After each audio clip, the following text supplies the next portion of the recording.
लड़की को भी बड़ा खूबसूरत बनाया भी जा सकता है। ऐसे ऐसे सॉफ्टवेयर आ चुके।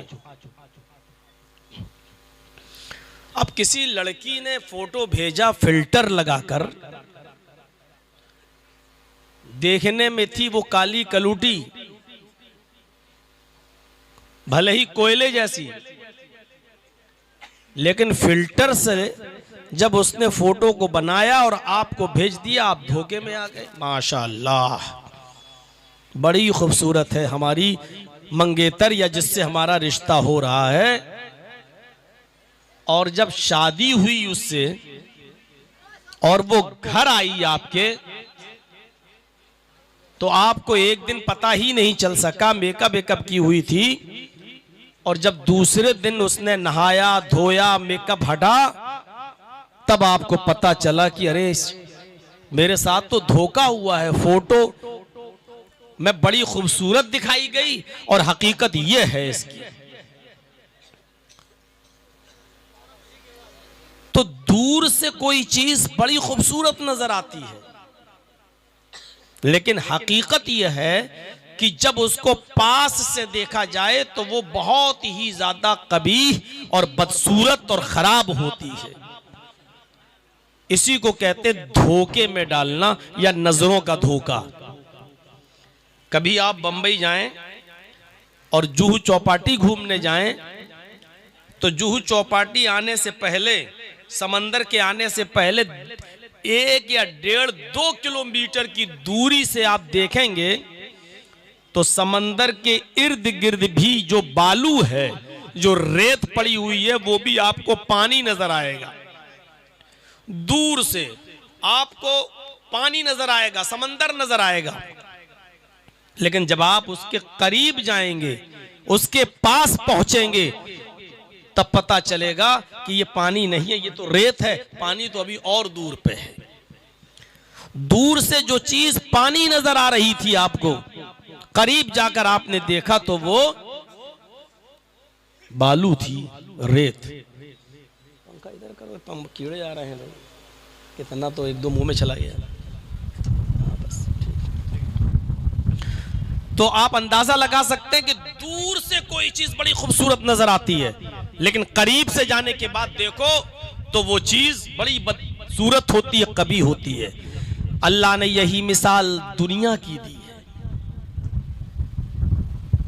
वमा हाज़िहिल हयातुद दुनिया इल्ला मताउल गुरूर। दुनिया की जिंदगी तो महज धोखे का सामान है। दुनिया की जिंदगी महज धोखे का सामान। ये दुनिया बड़ी खूबसूरत नजर आती है। इस दुनिया की रमक चमक और दमक बहुत अच्छी लगती है। हर इंसान चाहता है कि हम एयर कंडीशन की हवा में सोएं। हर आदमी चाहता है कि मेरे बच्चों के पास दुख और तकलीफ नाम की कोई चीज ना आए। हर शख्स चाहता है कि मेरे घर में फ्रिज हो और उसका ठंडा पानी मैं पीऊं। हर शख्स चाहता है कि हमारे पास गर्म कपड़े हों, हम उनको पहने सर्दियों में। और इन चीजों के लिए वो बहुत कुछ करता है, यहां तक कि इन चीजों के हुसूल के लिए वो ये भी नहीं देखता कि हम जो काम कर रहे हैं, जो बिजनेस कर रहे हैं, जो तिजारत कर रहे हैं, जो कारोबार कर रहे हैं, वो जायज है या नाजायज है, वो ये भी नहीं देखता।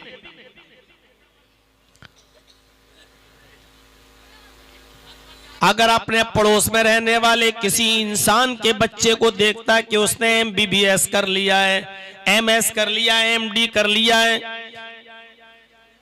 सुबह उठता है वो बच्चा फॉर्च्यूनर से अपनी क्लिनिक जाता है, अपने हॉस्पिटल जाता है और शाम को वापस आता है, उसके पास आईफोन है, उसके पास जरूरियात जिंदगी की तमाम चीजें हैं। इस चीजों को देखकर वो कहता काश ये तमाम की तमाम चीजें मेरी औलाद के पास भी होती, मेरे पास भी होती।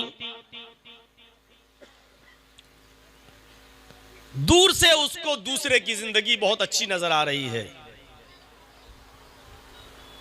लेकिन करीब आने के बाद पता चलता है कि जिस आदमी के पास दौलत की कमी नहीं है, पैसे की कमी नहीं है, ऐशो आराम की कमी नहीं है, लेकिन जब करीब से जाकर देखा तो पता चला कि वो अरहर की दाल खा रहा है, मूंग की दाल खा रहा है, मटन और चिकन से वो परहेज कर रहा है। पूछा उससे कि तुम मटन क्यों खा रहे हो, तुम तो इतने पैसे वाले मंद हो, मैं देखता हूं कि तुम घड़े का, मटके का, सुराही का पानी पी रहे हो, तुम्हारे घर में तो फ्रिज है, फिर तुम फ्रिज का पानी क्यों नहीं पीते हो? उसने कहा फ्रिज के ठंडे पानी को पीने से डॉक्टर ने मना कर दिया है, चिकन और मटन खाने से, तली हुई और तेल की चीजें खाने से ने हमें मना कर रखा है, हमें ये प्रॉब्लम है, कोलेस्ट्रॉल बढ़ा हुआ है, हमें शुगर है, हमें ये दुनिया भर की उसने तमाम बीमारियां गिना दी। दूर से इस आदमी की दौलत, इस आदमी की जिंदगी बड़ी चमकीली नजर आ रही थी, बड़ी रमक दमक और चमक उसमें नजर आ रही थी, इस आदमी के ऐशो आराम की सारी चीजें घर में मौजूद थी, लेकिन वो एसी में नहीं लेटा हुआ था, वो सिर्फ पंखा चलाकर लेटा है। पूछा एसी में क्यों नहीं लेटते हो? कहने लगा कि मुझे दमे की बीमारी है, मुझे सांस की बीमारी है, मुझे दमे का मर्ज है, मुझे सांस का मर्ज है। डॉक्टर ने ठंडे से मना कर दिया है। दूर से बहुत अच्छी नजर आती है, लेकिन करीब से जाकर देखोगे तो ये धोखे का सामान है।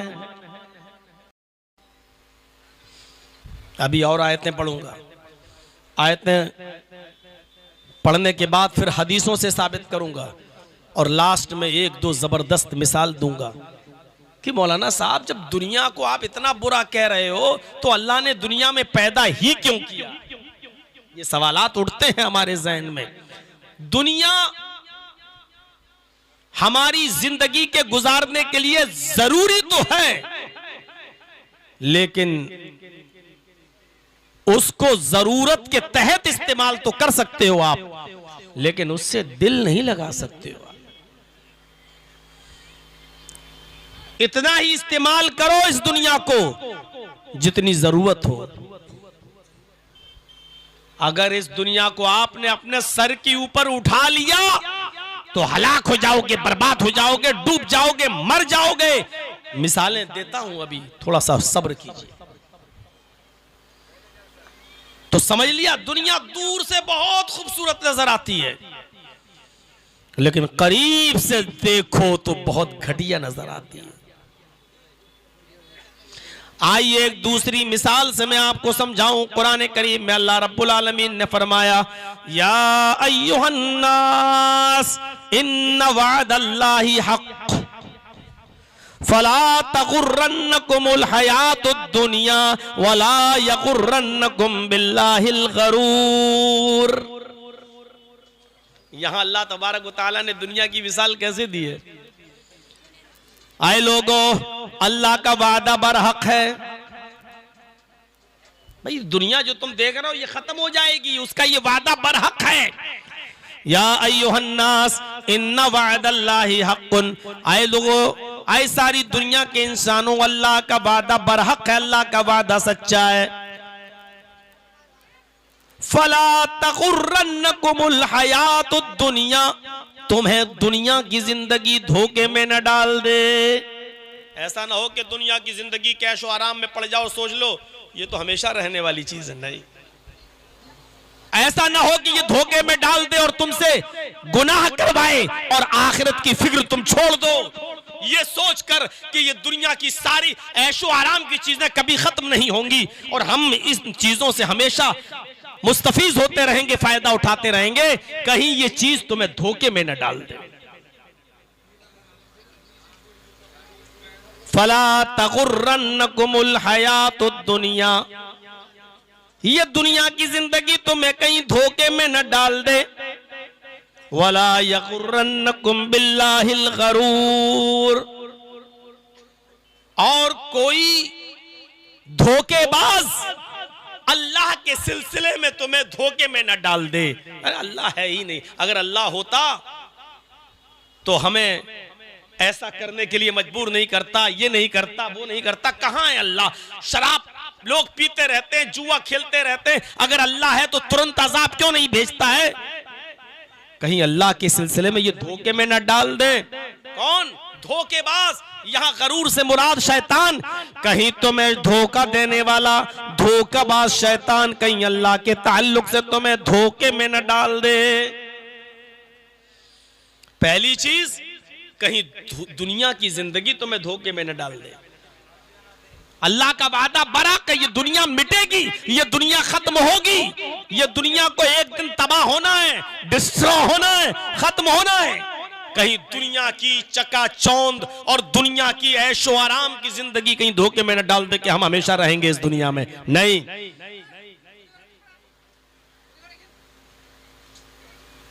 आप लोग यहां क्यों खड़े हो भाई? यहां खड़े होगे तो पीछे वाले तो शोर करेंगे ना। ये वॉलंटियर लोगों की जिम्मेदारी है कि लोगों को हटाएं, यहां जगह खाली करवाएं। सबसे पहली तकरीर मैंने मऊनाथ भंजन में की थी, सोनियावाड़े में। उस वक्त मेरी उम्र थी 17 साल। और उसके 10 महीने के बाद मैंने एक तकरीर की थी बॉम्बे में बाल ठाकुरे के खिलाफ, बांद्रा में, जिसमें 2 दिन के लिए मैं लॉकअप में रहा था और नाबालिग होने की वजह से बच गया था। 18 साल से लेकर आज 46 साल हो गए, 46 ईयर। ये 28 साल से मैं तकरीरें कर रहा हूं और 28 साल से बिहार और बंगाल आ रहा हूं। अगर कोई हमसे 28 साल का हिसाब किताब ले और ये कहे कि जर्जी साहब आपने बिहार और बंगाल और झारखंड में इस 28 साल के अंदर कितना बदलाव देखा, कितनी चेंजिंग देखी, तो मैं ये कहूंगा कि 28 साल पहले भी आप जीरो थे और आज भी आप जीरो हैं। 28 साल पहले भी कुत्ते की दुम की तरह टेढ़े थे और आज भी आप टेढ़े हैं। कोई फर्क नहीं पड़ा आपके ऊपर, आपकी ज़हनियतों पर, आपके अखलाक पर, आपके किरदार पर, आपकी समातों पर, आपके कानों पर और आपके दिलों पर। आप पहले भी जहालत में डूबे थे, आज भी वहीं पर खड़े हैं। मजाल है, कल देख लीजिएगा दिल्ली की all India conference, all India, आपकी तादाद क्या है? कल देख लीजिएगा वहां की तादाद। और मजाल है कि एक आदमी ऐसा खड़ा हो जाए वहां पर।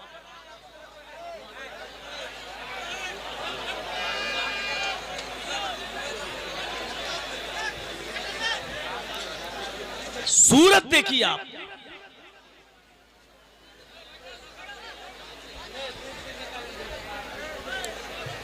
ये खड़े होकर जितने लोग मोबाइल में जो कैमरा चला के वीडियो बनाते हैं ना, इनसे डिस्टर्ब होता है माहौल। इतना शौक है, पहले आइए और आगे बैठिए।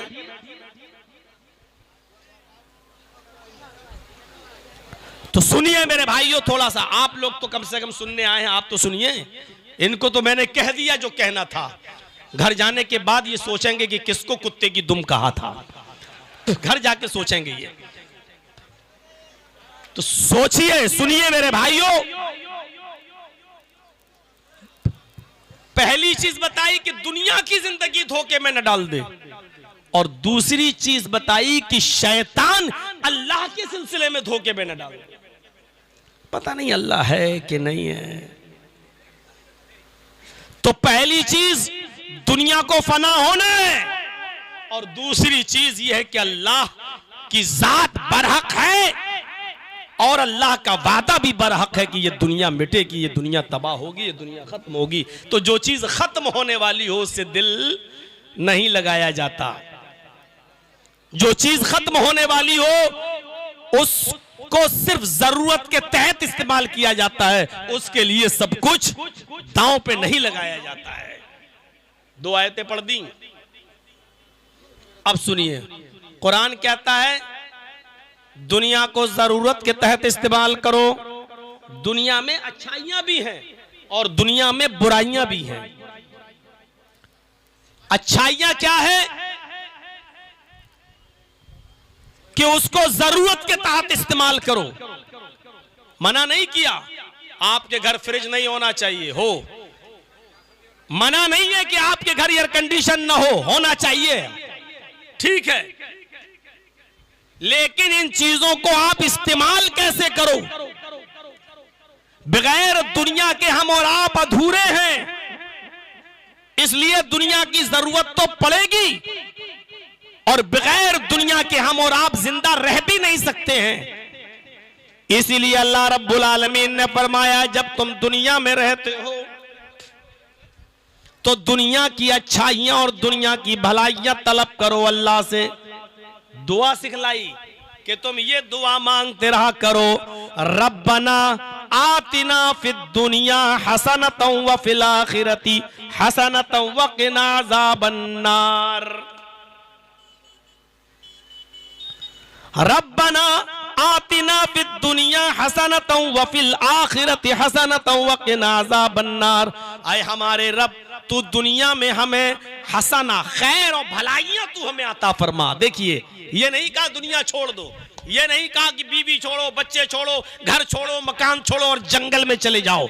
ये नहीं कहा एक लंबी सी तस्बीह ले लो और जंगल में अल्लाहू अल्लाहू अल्लाहू पढ़ते रहो, और बीवी बच्चों के लिए कमाना छोड़ दो, मेहनत करना छोड़ दो, रहबानियत अख्तियार कर लो। ये नहीं कहा, बल्कि क्या कहा, दुनिया में बीवी और बच्चों के लिए कमाओ, मेहनत करो, मजदूरी करो, रिस्क हलाल तलाश करो, और दुनिया में जो अच्छाइयां हैं वो तुम अपने रब से मांगो। रब्बना आतिना फिद दुनिया हसनतन व फिल आखिरती हसनतन व क़िना अज़ाबन्नार। आए हमारे परवरदिगार, है हमारे रब, तू दुनिया हमें दुनिया में अच्छाइयां अता फरमा, व फिल आखिरती हसना, और आखिरत के अंदर भी भलाइयां और खैर हमें अता फरमा। आखिरत में भी तो दो चीजें हैं, एक जन्नत और एक जहन्नम। तो दुनिया की भी बुराइयों से बचो और आखिरत की भी बुराई से, जहन्नम से अल्लाह की पनाह मांगो, नजात मांगो, और ये कहो कि अल्लाह आखिरत की भी भलाइयां अता फरमा, वक़िना अज़ाबन्नार, और जहन्नम के अजाब से, दोज़ख के अजाब से हमें बचा ले, हमारी हिफाजत फरमा। ये अल्लाह रब्बुल आलमीन ने एक दुआ सिखलाई है।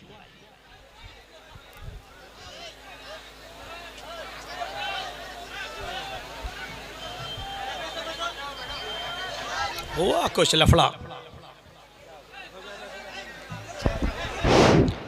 बैठिए भाई, आप लोग बैठ जाइए भाई, आप हजरत बैठिए, वो मामला संभल जाएगा, कुछ होगा मामला। वो आप लोग का काम नहीं है, कमेटी देखेंगे, आप लोग बैठ जाइए।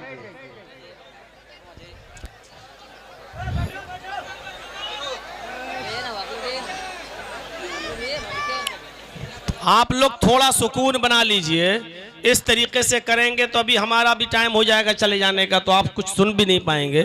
थोड़ी देर बैठ जाइए, सुन लीजिए। अभी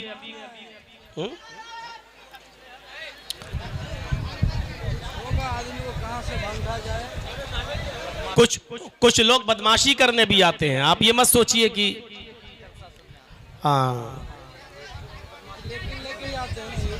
कुछ लोग ऐसा भी होते हैं जो आपके जलसे को सिर्फ खराब करना चाहते हैं, और कुछ नहीं होता है।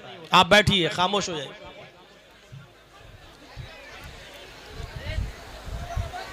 तो मेरे भाइयों, एक दुआ अल्लाह तबारक व तआला ने ये सिखाई, इस दुआ को हमें और आपको सबको याद करना चाहिए। रब्बना आतिना फिद दुनिया हसनतन व फिल आखिरति हसनतन व क़िना अज़ाबन्नार। आए हमारे रब, दुनिया में जो खैर व भलाइयाँ वो हमें अता फरमा, और आखिरत में जो खैर व भलाइयाँ वो तू हमें अता फरमा, और वक़िना अज़ाबन्नार, दोज़ख के अज़ाब से हमें बचा ले। एक आयत और पढ़ता हूँ, उसके बाद में हदीस का नंबर। मेरे भाइयों, जरा इस आयत को भी सुन लीजिए। दुनिया को कमाना जरूरी है, लेकिन इतना भी नहीं कि आप दुनियादारी में ऐसे पड़ जाएं कि इबादत छोड़ दें, अल्लाह की इबादत छोड़ दें। और अल्लाह की इबादत भी जरूरी है, लेकिन अल्लाह की इबादत भी उतनी करें जितनी जरूरत है। अल्लाह की इबादत में इस तरह मगन न हो जाएं, इस तरह न लग जाएं कि आपको दुनिया की फिक्र न हो, बीवी बच्चों की फिक्र न हो। कुरान हमें समझा रहा है और कुरान हमें बीच का रास्ता बतला रहा है। कुरान क्या कहता है, पढ़िए सूरह जुमा। अल्लाह फरमाता है फ़इज़ा क़ुज़ियतिस सलातु फंतशिरू फिल अर्ज़ वब्तगू मिन फ़ज़लिल्लाह। क्या प्यारी बात कही अल्लाह तबारक व तआला ने कि आए लोगों, जब जुमे की नमाज के लिए आजान दी जाए तो तुम जुमे की नमाज के लिए मस्जिद में चले जाओ, नमाज पढ़ो, और जब जुमे की नमाज से फारिग हो जाओ।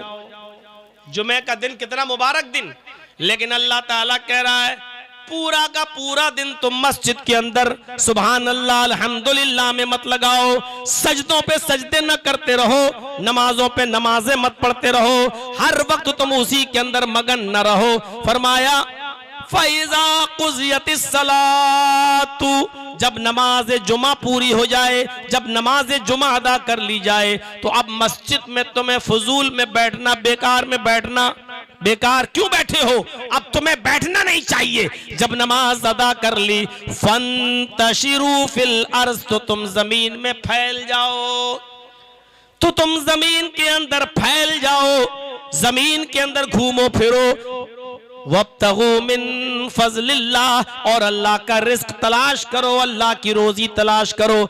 हमने जो रोजी उतारी है वो तलाश करो, यानी दुनिया कमाने का भी हुक्म दे रहा है अल्लाह तबारक व तआला। अब तो आपने दोनों चीजें समझ ली। दुनिया की जिंदगी से धोखे में मत आ जाना, इसका यह मतलब नहीं कि दुनिया छोड़ दो। अल्लाह ने कहा वब्तगू मिन फ़ज़लिल्लाह, अल्लाह का रिस्क तलाश करो, यानी मेहनत भी करना है, दुनिया को कमाना भी है, दुनिया को हासिल भी करना है। यानी हमें इतना दुनिया में नहीं पढ़ना, इतना नहीं पढ़ना कि दुनिया को अपने ऊपर सवार कर लें, और इतना दुनिया को छोड़ना भी नहीं है, इतना तर्क भी नहीं करना है कि हम 24 घंटे मुसल्ले पर रहें और बीवी बच्चों की बीमारी, उनके पढ़ने लिखने और उनके खाने पीने का भी हम भूल जाएं और उनका भी हम कोई ख्याल ना रखें। ये भी हमें नहीं करना है। हमें बीच का रास्ता अख्तियार करना है, हमें बीच की शक्ल अख्तियार करनी है। मेरे भाइयों, ये हुआ मेरा आधे घंटे का खिताब अब तक जो कुरान की आयतों पर गुजरा है। आइए यहां से हम अपना टर्न लेते हैं और कुछ हदीसें आपके सामने पढ़ते हैं और हदीसों से साबित करते हैं कि दुनिया को हमें किस नजर से देखना है। उसके बाद हम एक दो वाकयात सुनाएंगे साहबा के, एक दो वाकयात हम आपको कुछ मिसालें देंगे जिससे आप समझ में आएगी कि दुनिया को हमें कैसे इस्तेमाल करना और कितना इस्तेमाल करना है। पहली हदीस बुखारी के अंदर, रावी हजरत अली रजी अल्लाह ताला अन्हु है। गौर से सुनिए इस हदीस को। अल्लाह के नबी हजरत अली रजी अल्लाह ताला अन्हु, जो नबी अकरम के चचाजाद भाई अबू तालिब के बेटे, फरमाते हैं अन अली रजी अल्लाह ताला अन्हु क़ाल इरतहलत दुनिया मुदबिरतन वरतहलतिल आखिरतु मुक़बिलतन वलिकुल्लि वाहिदतिन मिनहुमा बनून कूनू अपना अल आखिरा वला तकूनू अपना अद्दुनिया फ़इन्नल यौमा अमलुन ला हिसाबा वगदन हिसाबुन ला अमला। बुखारी शरीफ की इस हदीस के एक एक लफ्ज को जरा गौर से सुनो और गांठ बांध लो। अल्लाह के हजरत अली फरमाते हैं इरतहलत दुनिया मुदबिरतन, दुनिया पीठ दिखाकर भाग रही है। आपके दोस्त होते हैं ना, आप कहते भाई अगर तुम हमसे इतनी दोस्ती करोगे तो मैं इतनी करूंगा, तुम मुझसे इतना भागोगे तो मैं तुमसे इतना भागूंगा। जो आपकी शक्ल देखना गवारा ना करता हो, ऐसी आपको देखा पीठ घुमा के उधर भागने लगा, तो आप उसके पीछे जाएंगे, आप कहेंगे भाग। जब तू हमें कुछ नहीं समझता तो हमें क्या पागल कुत्ते ने काटा जो तेरे पीछे पीछे फिरूं। गौर करो दुनिया की हैसियत। अल्लाह के हजरत अली कहते हैं इरतहलत दुनिया मुदबिरतन, अरे दुनिया तो पीठ दिखाकर भाग रही है तुमसे। अच्छा नहीं भाग रही। कल आप कितने साल के थे? 20 साल के। 5 साल के बाद जर्जी साहब आपकी बस्ती में अगर आए हैं तो आज कितने साल के हो गए हो आप? 25 साल के। ये 5 साल आप की उम्र जो बढ़ गई तो इसका मतलब क्या हुआ? ये 5 साल दुनिया आपने आपको पीछे छोड़ दिया, अब आप आखिरत के करीब हो गए। दुनिया तो आपसे भाग रही है और जो आपसे भाग रहा है आप उसके पीछे पीछे भाग रहे हैं। इर्तहलत दुनिया मुदबिरतन, दुनिया पीठ दिखा रही है आपको, दुनिया पीठ दिखाकर भाग रही है आपसे। वर्तहलतिल आखिरतु मुकबिलतन, और आखिरत सामने की तरफ आ रही है, तुम्हारे आगे आ रही है। भैया आप लोगों को ही ज्यादा गर्मी लग रही है क्या? यार कितना कीड़ा यहाँ आ रहा है, या तो ये बंद कर दो, फिर हम अंधेरे में बोल लेंगे, फिर आप कहेंगे लेडीज में शक्ल नहीं दिखाई दे रही है। भाई हमें कोई मतलब नहीं पंखे से, लेकिन कीड़ा इतना गिर रहा है कि बर्दाश्त से बाहर है। मैं आपको बता नहीं सकता हूं कि 2-3 कितना हलक के अंदर जा चुका है। क्या करें, अब इसमें आवाज जा रही है, ये भी बड़ी प्रॉब्लम है। ये थोड़ा सा पीछे कर सकते हैं, इधर थोड़ा उधर करना है तो आवाज कम आएगी।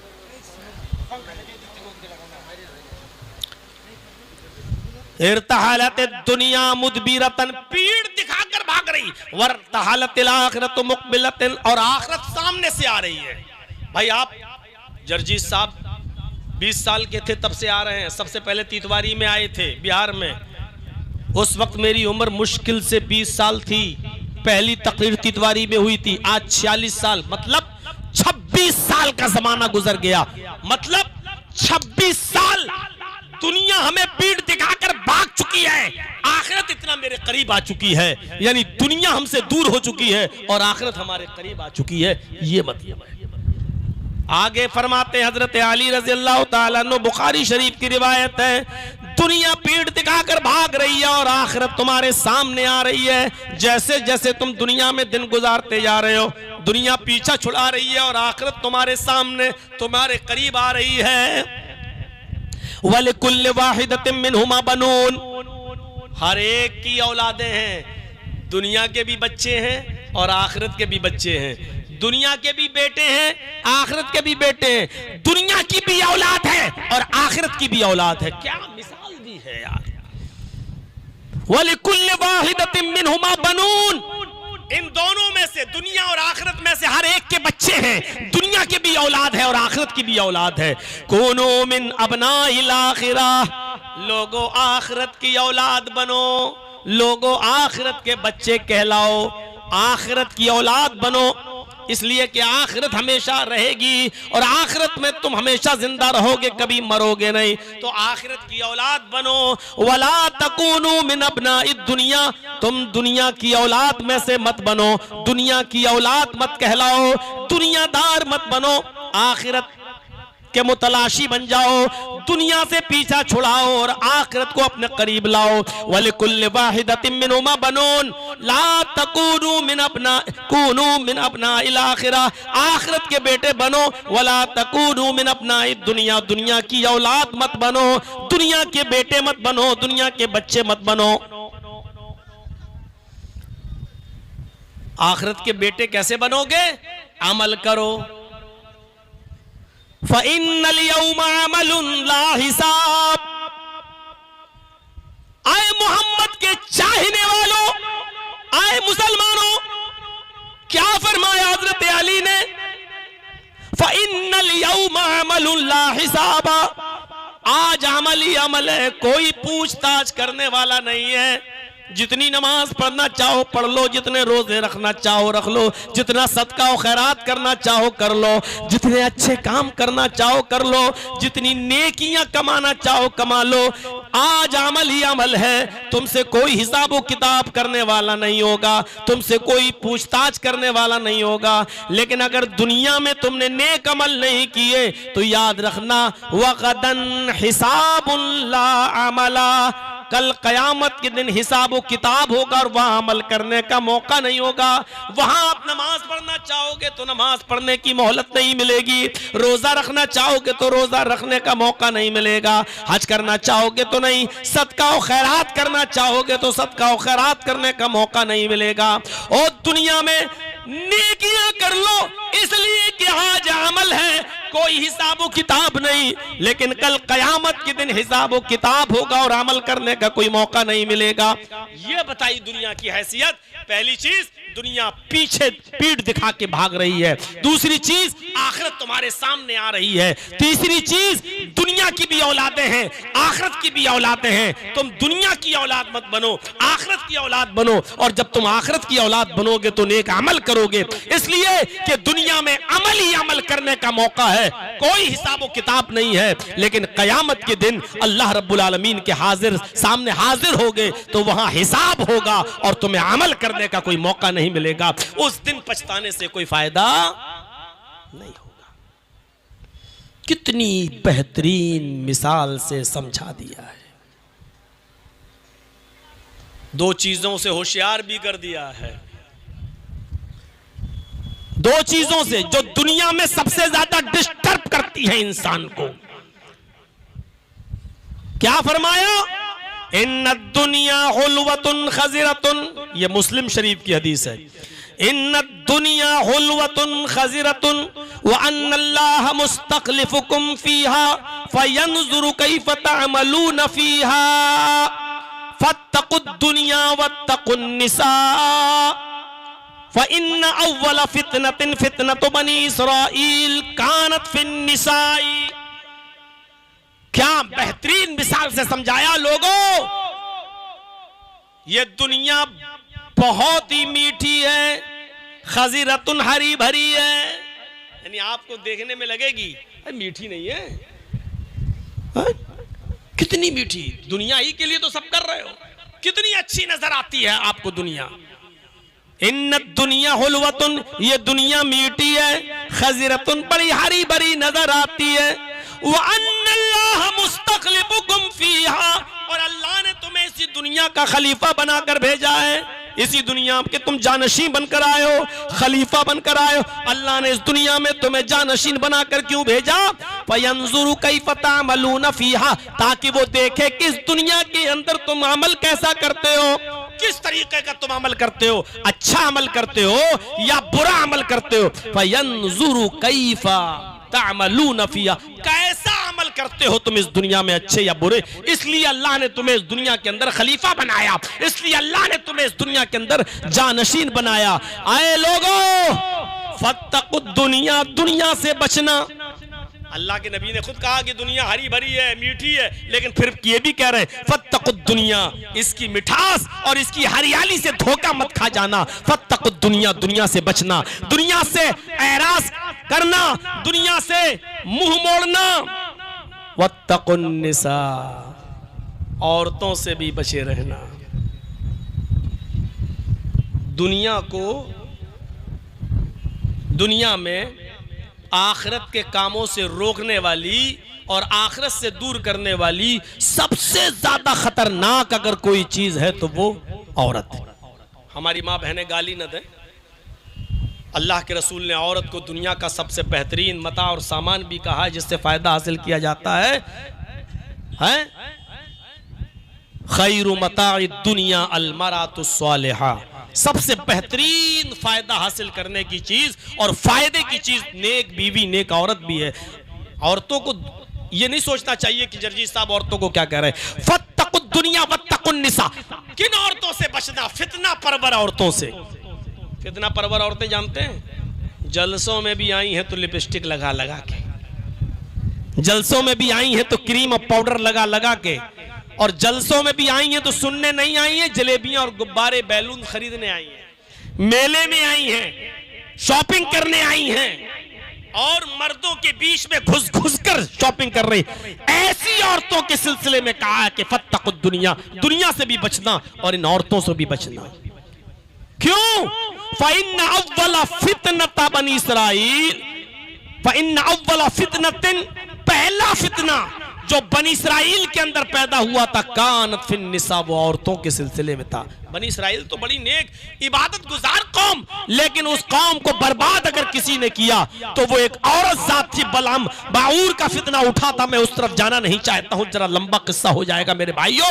एक औरत के साथ जिना कर लिया था एक आबिद ने, एक नेक और बुजुर्ग किस्म के शख्स ने, और उसके बाद बनी इसराइल के ऊपर तबाही शुरू हो गई और बर्बादी शुरू हो गई। मुसलमानों, हमारी बस्ती में तो एक नहीं, ढूंढो तो हजारों जिनाकार मिल जाएंगे, हजारों ऐसे मिल जाएंगे कि जिनके चक्कर दूसरों के साथ चल रहे हैं। क्या इस मजमे में बैठे हैं लोग, क्या इनको नहीं मालूम है कितने ऐसे नौजवान लड़के हैं जिनके चक्कर चल रहे हैं, इनके दोस्तों को मालूम, और दोस्तों के चक्कर चल रहे हैं तो आपको मालूम। मेरे भाइयों, किसी की बात किसी से छिपी हुई नहीं है, हमें ये सारी चीजें मालूम है, आपको मालूम है। अब आप अंदाजा लगाइए कि अल्लाह के नबी सल्लल्लाहु अलैहि वसल्लम क्या कह रहे हैं कि दुनिया में तो अल्लाह ने इसलिए पैदा किया, तुम्हें खलीफा बनाया ताकि देखे कि तुम कैसा अमल करते हो, और उसके बाद में फरमाया फत्तकुद दुनिया वत्तकुन निसा, दुनिया से बचना और औरतों से बचना, दुनिया की रंगीनी के धोखे में मत आ जाना, दुनिया की चमक देखकर कहीं हलाक मत हो जाना, और कहीं औरतों के फितने में पड़कर बर्बाद मत हो जाना। ये शैतान यही औरत का जाल फेंकता है। अल मरअतु हिबालतु शैतान, शैतान का जाल है ये। जाल जानते हो ना, मछली पकड़ते हो ना, जाल डाल देते हो, मछलियां आ जाती हैं। शैतान जब किसी मर्द का शिकार करता है तो औरत का जाल फेंकता है, और इस औरत के जाल में मर्दों का शिकार, मोमिनों का शिकार करता है, बड़े बड़े ईमान वालों का शिकार इसी औरत के जाल को फेंक कर करता है। अल्लाह हम सबको औरतों के फितने से महफूज फरमाए। गौर कीजिएगा, 2 हदीसें आपके सामने पढ़ी जा चुकी हैं, तीसरी हदीस आई है, ये भी मुस्लिम शरीफ की है। तीसरी हदीस पर गौर कीजिएगा। दुनिया मोमिन के लिए कैसी है और काफिर के लिए कैसी है। अगर आप मोमिन हैं तो ऐशो आराम का रास्ता छोड़ दो। अद दुनिया सिजनुल मोमिन व जन्नतुल काफिर, ये दुनिया मोमिन के लिए जेल खाना है और काफिर के लिए जन्नत है। अरे दुनिया के ऐशो आराम की चीजें तो काफिरों के लिए हैं, मोमिनों के लिए तो अल्लाह के नबी ने कहा कि दुनिया जेल खाना है। जेल से मिसाल क्यों दी है? क्योंकि जेल खाने में कोई भी काम आप अपनी मर्जी से नहीं कर सकते हो। आप अपनी मर्जी से सो नहीं सकते, आपको जेल के मैनुअल के हिसाब से सोना पड़ेगा, जेल के मैनुअल के हिसाब से उठना पड़ेगा, जेल के मैनुअल के हिसाब से खाना पड़ेगा, जेल के मैनुअल के हिसाब से आपको नहाना पड़ेगा। आपकी अपनी कोई मर्जी को दखल नहीं होता है, और जेल की जिंदगी मुझसे ज्यादा बेहतर कौन जानता होगा। मेरे भाइयों, जरा तसव्वुर कीजिए, जेल खाना कहाँ है दुनिया को मोमिन के लिए। यानी आए मुसलमानों, जिस तरह जेल के अंदर इंसान अपनी मर्जी का मालिक नहीं होता, जेल मैनुअल के हिसाब से चलता है, तुम भी इस दुनिया में अपनी मर्जी के मालिक नहीं हो। जो चाहो खाओ, जो चाहो पियो, जो चाहो पहनो, जब चाहो तब सो जाओ, जब चाहो तब उठो। नहीं नहीं, तुम्हें तब उठना है जब तुम्हें तुम्हारा नबी जनाब मोहम्मद रसूलुल्लाह तुमसे उठने को कहे। फरमाया अस्सलातु खैरुम मिनन नौम, इसलिए फजर में कहा जाता है कि जिस नींद की अंगड़ाई तुम ले रहे हो और बड़े आराम से सो रहे हो, इस नींद से बेहतर नमाज है। अब तुम्हारा नबी तुम्हें उठा रहा है, अब हुक्म दे रहा है कि उठो, अब यह वक्त है अल्लाह की इबादत करने का। तुम्हें नींद बहुत प्यारी है, लेकिन नींद से भी प्यारी और महबूब चीज नमाज है। उठ और नींद की कुर्बानी दे। मोमिन होगा तो जेल खाने की जिंदगी समझते हुए कि हमें अपनी मर्जी से नहीं सोना है, अब मेरा रब मुझे उठा रहा है तो उठना होगा। फौरन उठेगा, ठंडे पानी से वुजू बनाएगा और मस्जिद की तरफ आ जाएगा। जेल के मैनुअल के हिसाब से तुम्हें चलना पड़ता है जब आप जेल में होते हैं। दुनिया में आपको आपको अल्लाह के कानून के मुताबिक चलना होगा। अब तुम जो चाहो खाओ नहीं, जब चाहो तब खाओ नहीं, अब आपको वही चीजें खाना होंगी जो अल्लाह ने तुम्हारे लिए हलाल की है, वही चीजें पीनी होंगी जो अल्लाह ने तुम्हारे लिए हलाल की है, वही चीजें पहननी होंगी जिन चीजों के पहनने की इजाजत अल्लाह ने दी है, नबी ने दी है। जैसे जेल में आप हर किस्म का कपड़ा नहीं पहन सकते हो, जेल का ही एक कपड़ा होता है, सजा पाने के बाद आपको वो कपड़ा दे दिया जाता है और आपको जब अपने मुलाकातियों से मिलना होता है तो आप जेल के कपड़े में आएंगे और जेल के मैनुअल के हिसाब से कपड़ा पहनकर आप अपने साथियों से और रिश्तेदारों से मिलेंगे। उसी तरीके से तुम दुनिया में अपनी मर्जी से जो चाहो पहनो नहीं पहन सकते हो, क्योंकि ये दुनिया तुम्हारे लिए जेल खाना है। वही पहनोगे जो अल्लाह ने बताया है, वही पहनोगे जो शरीयत ने बताया है, वही पहनोगे जो मैनुअल अल्लाह और रसूल ने तुम्हारे लिए तैयार किया है। ये दुनिया मोमिन के लिए जेल खाना है। जैसे जेल के अंदर अपनी मर्जी नहीं चल सकती, ऐसी दुनिया में तुम्हारी मर्जी नहीं चल सकती है। आपकी अपनी पूरी जिंदगी अल्लाह और उसके रसूल की मर्जी के मुताबिक चलेगी। ये है जेल।